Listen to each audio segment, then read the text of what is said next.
Hello. One instance you might come across when onboarding a filer is that you find that they already have an existing NetFile account that is terminated. This typically means that the person used to occupy a position that was required to file a Form 700, and then they left that position. Let's say we want to add a new filer, and their name is McTest.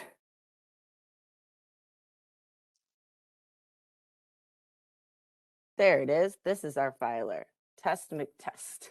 So the first clue that we see here is that it has the word terminated next to the name. Select that name and click proceed.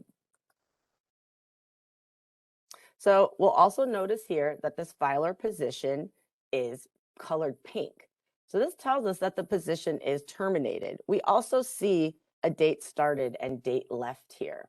Now, we don't want to create a duplicate account for the filer. Instead, we want to reactivate it. So to reactivate, we're going to add this filer's new position by clicking Add Position. Notice this other message up here that says the filer is terminated. Select your department from the dropdown.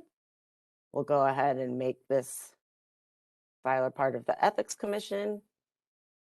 Select the position from the dropdown. We'll say their new position is an auditor. Leave the position number field blank. And then let's go ahead and add in their assuming office date. So we'll say that they are starting next week. Now, very important here, be sure to click the Submit and Reactivate Filer button. Once you get that success message, you can close the window.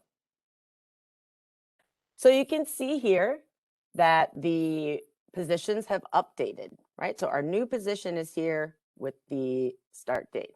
Now, I also like to just double check the filer's dashboard. So I go up to Filer Search. I look for our filer. There we are. And now I can see on their dashboard where it says terminated, no. And we can see our new position is added here with the start date.